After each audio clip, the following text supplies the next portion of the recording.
Assalamualaikum warahmatullahi wabarakatuh. Pergi ke pasar membeli emas, tidak lupa membeli kain sutra. Jika perjanjian tidak ditepati dengan jelas, maka sengketa pun bisa terjadi di antara kita. Perkenalkan, nama saya Bilal Abueni Salsabila, NIM 0020. Pada kesempatan kali ini, saya akan mempresentasikan surat gugatan yang telah saya buat berdasarkan suatu kasus perjanjian jual beli emas. Langsung saja kita simak penjelasan videonya. Sebelum memasuki penjelasan tentang surat gugatan, saya akan membacakan latar belakang dari kasus perjanjian jual beli emas. Kasus ini bermula dari adanya hubungan hukum antara dua pihak, yaitu Bapak Ahmad sebagai pembeli dan PT Amanah Mulia sebagai penjual, yang bergerak di bidang perdagangan emas berbasis syariah. Pada tanggal 10 Januari 2025, Bapak Ahmad melakukan perjanjian pembelian emas batangan seberat 50 gram melalui PT Amanah Mulia dengan menggunakan akad murabahah. Dalam perjanjian tersebut disepakati harga, sistem pembayaran secara cicilan, serta kewajiban dari pihak penjual untuk mengirimkan emas dalam jangka waktu tertentu setelah pembayaran uang muka dilakukan. Namun, setelah Bapak Ahmad memenuhi kewajibannya dengan melakukan pembayaran uang muka, pihak PT Amanah Mulia tidak melaksanakan kewajibannya sesuai dengan perjanjian, yaitu tidak mengirimkan emas sebagaimana yang telah disepakati. Hal ini kemudian menimbulkan permasalahan hukum antara kedua belah pihak karena adanya dugaan tidak dipenuhinya prestasi dalam suatu perjanjian.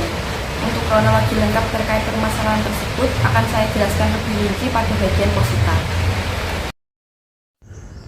Pada bagian awal surat gugatan tercantum tempat dan tanggal pembuatan surat, yaitu Demak 5 Maret 2025. Untuk nomor surat yang digunakan adalah 001-G-AM-3-2025 yang menunjukkan bahwa ini merupakan surat gugatan dengan nomor urut pertama yang dibuat pada bulan Maret tahun 2025.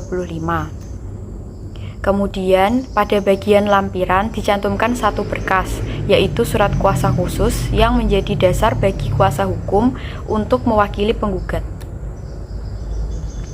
Selanjutnya, pada bagian perihal tertulis gugatan wan prestasi, yang menunjukkan bahwa perkara yang diajukan berkaitan dengan tidak dipenuhinya kewajiban dalam suatu perjanjian. Kemudian, surat ini ditujukan kepada Ketua Pengadilan Agama Semarang.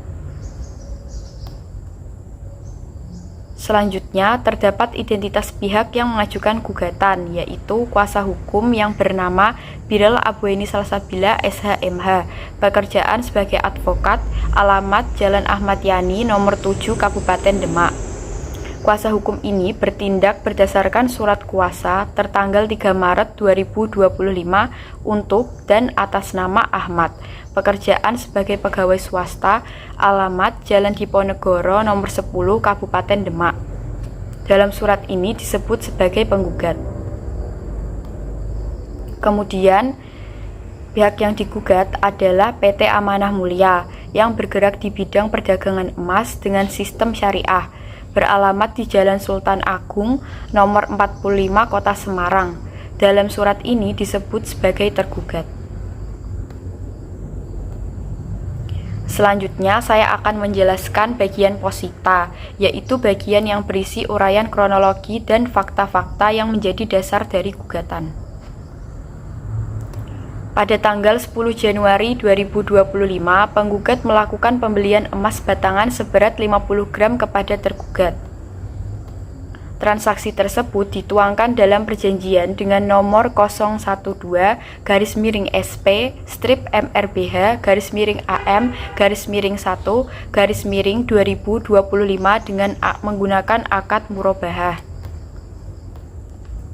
Dalam perjanjian tersebut disepakati bahwa harga total pembelian adalah 80 juta rupiah dengan harga pokok 70 juta rupiah dan margin keuntungan sebesar 10 juta rupiah. Lalu uang muka sebesar 5 juta rupiah dan pembayaran sisanya dilakukan dengan cicilan selama 12 bulan. Penggugat telah memenuhi kewajibannya dengan membayar uang muka pada tanggal 10 Januari 2025 dan pembayaran tersebut telah dikonfirmasi oleh pihak tergugat. Penggugat telah memenuhi kewajibannya dengan membayar uang muka pada tanggal 10 Januari 2025 dan pembayaran tersebut telah dikonfirmasi oleh pihak tergugat. Selain itu, tergugat juga berkewajiban untuk mengirimkan emas paling lambat 7 hari setelah pembayaran uang muka dilakukan. Namun, hingga tanggal 25 Januari 2025, emas tersebut belum juga dikirimkan kepada penggugat. Kemudian, penggugat mencoba menghubungi tergugat pada tanggal 26 Januari 2025, namun hanya mendapatkan jawaban bahwa pengiriman masih dalam proses. Selanjutnya, pada tanggal 1 Februari 2025, tergugat menyatakan bahwa stok emas sedang kosong dan tidak dapat memastikan waktu pengirimannya. Karena tidak ada kejelasan, penggugat lalu mengirimkan surat komplain pada tanggal 5 Februari 2025, namun tidak mendapat tanggapan dari pihak PT Amanah Mulia. Kemudian, penggugat juga mengirimkan surat somasi pada tanggal 15 Februari 2025 dengan memberikan waktu selama 7 hari untuk memenuhi kewajibannya. Namun, hingga tanggal 22 Februari 2025, tergugat tetap tidak memberikan tanggapan maupun penyelesaian. Akibat dari perbuatan yang telah dilakukan tergugat tersebut, penggugat mengalami kerugian material berupa uang muka pembelian emas sebesar 5 juta rupiah, kerugian akibat kenaikan harga emas sebesar 13 juta rupiah, biaya komunikasi, transportasi, dan administrasi sebesar 2 juta rupiah. Jadi total kerugian material sebesar 20 juta rupiah. Selain itu, penggugat juga mengalami kerugian imaterial berupa tekanan psikologis, kekecewaan, dan hilangnya kesempatan investasi yang ditaksir sebesar 5 juta rupiah. Dengan demikian, dapat disimpulkan bahwa tergugat telah tidak melaksanakan kewajibannya sesuai dengan perjanjian, sehingga dapat dikategorikan sebagai wan prestasi berdasarkan pasal 1239 KUH Perdata. Pada bagian petitum berisi tuntutan yang diajukan oleh penggugat kepada majelis hakim. Dalam primer pertama, penggugat memohon agar gugatan ini dikabulkan seluruhnya, yang artinya semua permintaan yang diajukan dapat diterima oleh hakim. Kedua, penggugat meminta agar hakim menyatakan bahwa tergugat telah melakukan wan prestasi, yaitu tidak memenuhi kewajibannya sesuai dengan perjanjian. Ketiga, penggugat meminta agar tergugat dihukum untuk mengembalikan uang muka sebesar 5 juta rupiah karena barang yang dijanjikan tidak pernah diterima. Selanjutnya, penggugat juga menuntut ganti kerugian material sebesar 20 juta rupiah yang terdiri dari kerugian uang muka, kenaikan harga emas, serta biaya lain yang telah dikeluarkan. Selain itu, penggugat juga menuntut ganti kerugian imaterial akibat rasa kecewa, tekanan psikologis, dan hilangnya kesempatan investasi. Kemudian, penggugat juga meminta agar tergugat dihukum untuk membayar seluruh biaya perkara yang timbul dalam proses persidangan.